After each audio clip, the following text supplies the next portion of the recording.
I start with the name of Allah, who is very kind and merciful. My name is Wasim Akhtar. Today our topic of discussion is what is domain and range of the function.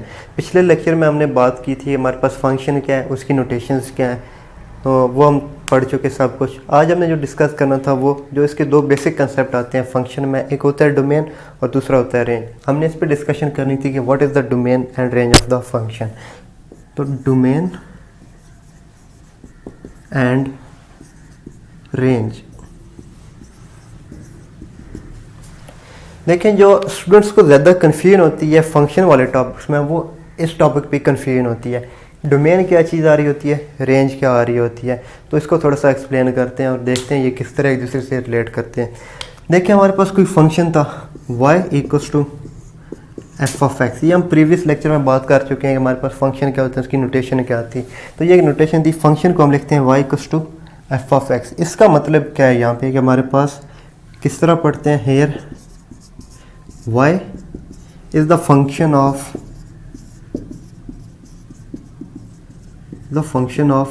x.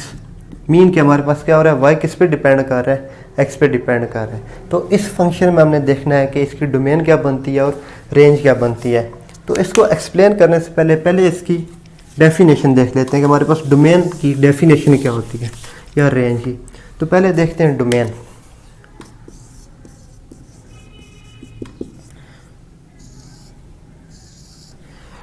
देखें, domain is the set of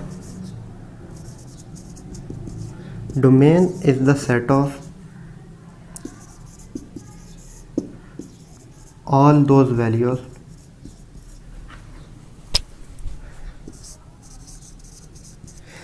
domain हमारे पास एक ऐसा set होता है उन तमाम values का जो वैल्यूज़ हम फंक्शन को देते हैं खुद से, जो हम असाइन करते हैं. Mean the set of independent variables जो हमारे पास होता है वो हमारे पास डोमेन बनती है. किस तरह, the domain is the set of all those values which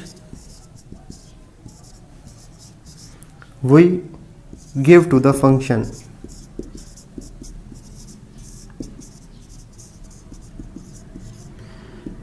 domain क्या चीज़ हुई, वो वैल्यू जो हमने फंक्शन को दी, एंड ये बड़ा इंपॉर्टेंट होता है इसमें, एंड फंक्शन उस वैल्यू को एक्सेप्ट करे, एंड फंक्शन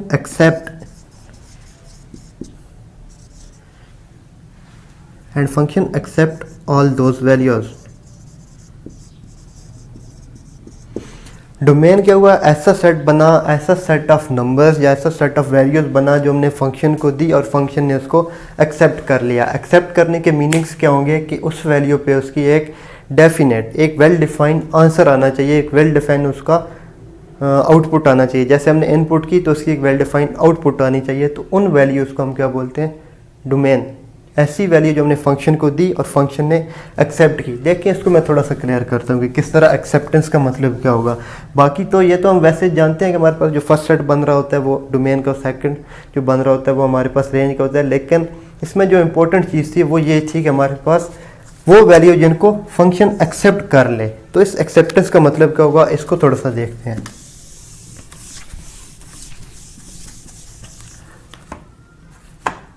देखिए मेरे पास एक सेट था, फंक्शन में ले लेता हूँ. मेरे पास एक फंक्शन था y equals to x square plus 1.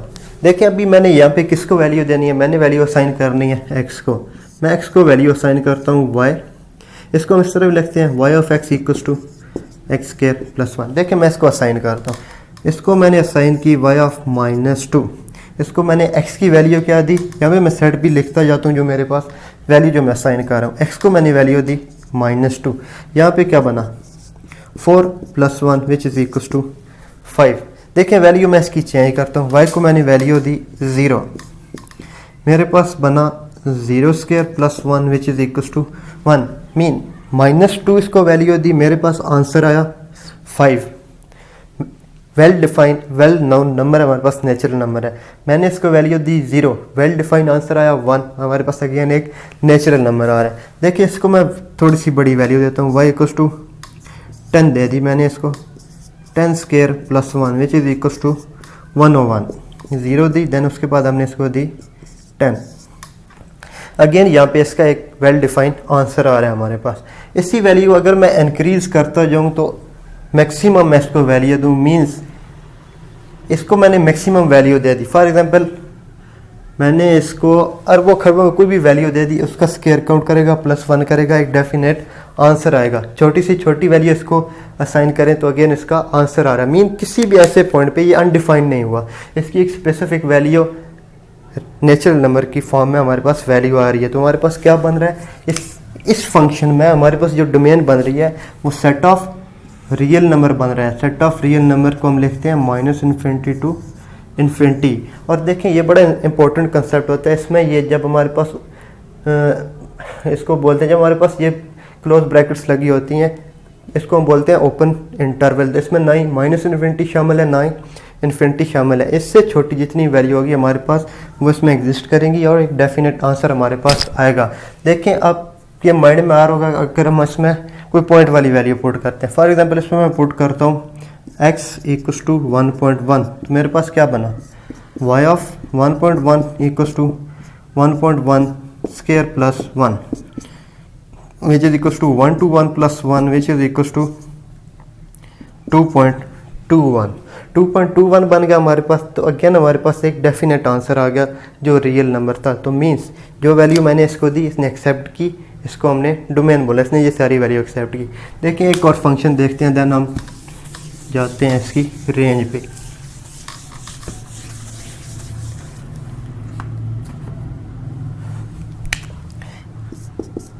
f(x) = 1/x। देखें फंक्शन आ गया रेसिप्रोकल का फंक्शन। इसमें मैंने फंक्शन को वैल्यू दी, पहली वैल्यू 1 दे के चेक करते हैं, आंसर 1। दूसरी वैल्यू मैंने इसको दी -10 कह दें तो आंसर आ गया -1/10। ये 1 है, -1/10। अगेन हमारे पास -0.1 आंसर आ जाएगा। अगेन हमारे पास एक रियल नंबर आ रहा है। लेकिन अगर इसमें हम पुट करें f(0) मैंने पुट किया तो क्या बना, 1/0 which is equals to nothing but infinity. Infinity आएगा, अनडिफाइंड होगा। मीन्स इसमें ये कंसेप्ट था सारा कि हमारे पास जो f(0) पुट किया तो इस फंक्शन बेस ने हमें क्या रिटर्न किया, हमारे पास इन्फिनिट रिटर्न करे, जो कि एक अनडिफाइंड वैल्यू, हमारे पास कुछ इन्फिनिटी की कुछ डेफिनेशन नहीं होती। तो यहाँ पे क्या हुआ, छोटी से छोटी वैल्यू पुट करते जाएं, इसके आंसर आते जाएंगे, बड़ी से बड़ी वैल्यू पुट करें, इसके आंसर आते जाएंगे। लेकिन इसमें अगर हम x को 0 असाइन करेंगे तो इस पर ये एक्सेप्ट ही नहीं करेगा 0 को, उसको उठा के बाहर फेंक देगा। आंसर क्या आ रहा है हमारे पास, इन्फिनिटी आ रहा है। तो हमारे पास क्या बना, जब हम डोमेन लिखेंगे तो set of real number -infinity, real number को छोड़ के सारे रियल नंबर 0 को छोड़ के, क्योंकि 0 को वो एक्सेप्ट नहीं कर रहा। तो हमारे पास इसकी डोमेन क्या बनी, सेट ऑफ रियल नंबर -0, 0 को निकाल के बाकी रियल नंबर। एक और एग्जांपल हम देख लेते हैं इसकी। f(x) = √(x) + 1। फंक्शन क्या हमारे पास, f(x) = √(x + 1। देखें डोमेन हमने चेक करनी है, इसमें वैल्यू पुट करें, f(0) पुट किया, आंसर √1 आ रहा है। कोई इससे बड़ी वैल्यू पुट करते जाएंगे, हमारे पास रियल नंबर आते जाएंगे, उनका स्क्वायर रूट आता जाएगा। देखिए यहाँ पे इंटरेस्टिंग चीज़, इसमें f(-1) पुट करते हैं, √(-1 + 1) आंसर 0। अगेन -1 पुट किया, एक्सेप्ट किया, एक डेफिनेट वैल्यू आ गई। 0 पुट किया, एक्सेप्ट किया, डेफिनेट वैल्यू। इससे बड़ी जितनी वैल्यू पुट करें वो एक्सेप्ट करेगा, डेफिनेट वैल्यू। इससे छोटी वैल्यू पुट करके चेक करते हैं। फॉर एग्जांपल -2 ही पुट कर लें। -2 इसमें जब मैंने पुट किया तो क्या बना, √-2 + 1 = √-1। और √-1 को हम लिखते हैं आयोटा। अगेन जो हमारे पास आयोटा होता है कुछ भी नहीं, आयोटा हमारे पास कोई नंबर नहीं है, जस्ट एक एग्जाम्पशन है, इमेजिनरी नंबर है, इसको एक्सेप्ट नहीं किया। मीन आयोटा हमारे पास कुछ वैल्यू नहीं होती, इसने इसको एक्सेप्ट नहीं किया। यहाँ पे क्या हुआ, -2 को एक्सेप्ट नहीं किया। -2 से पीछे चले जाएं, -3, -4 अप टू सो ऑन। इसी तरह आप चलते जाएं तो -इन्फिनिटी तक ये किसी वैल्यू को एक्सेप्ट नहीं करेगा। लेकिन जैसे -2 से बड़ी वैल्यू एंटर करेंगे, 1, -1, 0 up to so on infinity तक इनको एक्सेप्ट करता जाएगा। तो देखें यहाँ पे हमारे पास डोमेन क्या बनी, उन वैल्यू को छोड़ दें जिनको एक्सेप्ट नहीं कर रहा था, वो क्या थी, -2 से छोटी। तो इस तरह क्लोज ब्रैकेट लगाएं, देन अप टू इन्फिनिटी।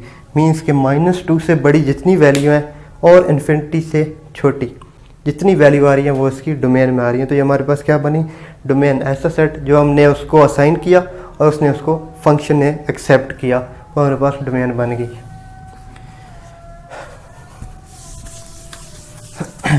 अभी देखते हैं कि हमारे पास रेंज क्या चीज़ होती है।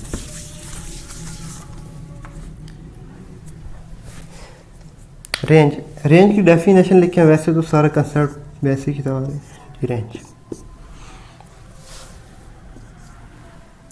रेंज क्या होगा हमारे पास, इसकी definition the set of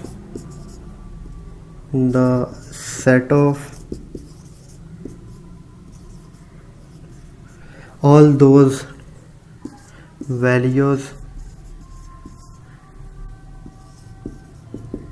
which function return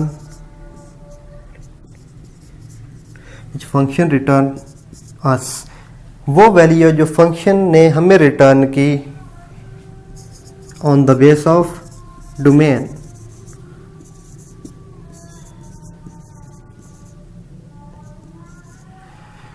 the set of all those values which the function return us on the base of domain, हमारे पास जो डोमेन थी, डोमेन की वैल्यू हमने एंटर की, फंक्शन ने एक्सेप्ट की, उसके बाद जो उसने हमें वैल्यू रिटर्न की उस सेट को हम बोलते हैं रेंज। मींस जो उसकी आउटपुट, हमने बात की थी कि कंप्यूटिंग मशीन की तरह काम करते हैं, जो इनपुट होती है वो डोमेन, जो उसकी आउटपुट थी जो हमें वो वैल्यू रिटर्न कर रहा था। फॉर एग्जांपल हमने फंक्शन लेते हैं हमारे पास y(x) = x² + 1, तो इसने सारी रियल वैल्यू को एक्सेप्ट किया था, वो इसकी डोमेन बनी। डोमेन इसकी बनी थी सेट ऑफ, तो देखें इसकी जो डोमेन बनी थी हमारे पास वो क्या बनी थी, -∞ टू इन्फिनिटी। लेकिन इसकी रेंज में क्या आ रहा था, हमने इसको वैल्यू दी, अगेन ये रिटर्न कर रहा था हमें set of real number -∞ to infinity. Means कि जो डोमेन की वैल्यू हमने इसमें पुट की, उसकी जो आउटपुट थी वो हमारे पास रेंज होती है। तो ये सिंपल कंसेप्ट था रेंज का। जितने मैंने फंक्शन डिस्कस किए उनके जो आंसर आ रहे थे, मीन्स वो वैल्यू जो डेफिनेट वैल्यू रिटर्न करता, वो जो सेट बनते हैं हमारे पास, उसको हम रेंज बोलते हैं। रेंज को अगर थोड़ा सा हम देख लें किसी एक एग्जांपल से, देखिए जो हमारे पास सेट था f(x) = 1/x, तो इसमें हम क्या लिखते हैं, इसकी जो आउटपुट आ रही थी डोमेन पे f(1) + 1 आएगा, f(2) पुट किया 1/2। इसी तरह माइनस की वैल्यू चेक करें, f(-10) पुट किया, हमारे पास बना -1/10। तो हमारे पास ये वैल्यू कौन सी आ रही है, नेगेटिव से स्टार्ट हो रही है, इन्फिनिटी तक जाएगा। फॉर एग्जाम्पल इसकी रेंज क्या बनेगी, इसकी रेंज बनेगी -∞ टू इन्फिनिटी। ये किस तरह बनी, हमने इसको एक वैल्यू दी, इसने एक्सेप्ट की 1 दे रहा है। जब हमने इसको 2 पुट किया तो रैशनल आ रही है वैल्यूज, मीनिंग हमारे पास सेट ऑफ रियल नंबर बन रहा है। लेकिन इसमें बेसिक चीज़ जो हमारे पास f(x) = 1/x, f(0) पे हमें क्या रिटर्न कर रहा था, 1/0 = इन्फिनिटी। इसमें 0 इसकी डोमेन में तो शामिल नहीं होगा, लेकिन अगर हम इसमें देखें जब 0 पुट करते हैं तो अनडिफाइंड वैल्यू बनती है हमारे पास। तो इसकी जो रेंज होगी उसमें ये हम इन्फिनिटी को इंक्लूड कर देंगे, क्योंकि वो वैल्यू एक पॉइंट पे हमें दे रहा था, ये वाली वैल्यू। तो इसको हम एग्जम्पशन ही होती है, लेकिन हम इसको इसमें मेंशन कर देते हैं। तो इसकी जो रेंज बनेगी -∞ से इन्फिनिटी बनेगी। -∞ इसमें इंक्लूड नहीं होगा, लेकिन इन्फिनिटी इसमें इंक्लूड हो जाएगा। तो यही था कंसेप्ट हमारे पास डोमेन और रेंज का। मिलते हैं नेक्स्ट लेक्चर में।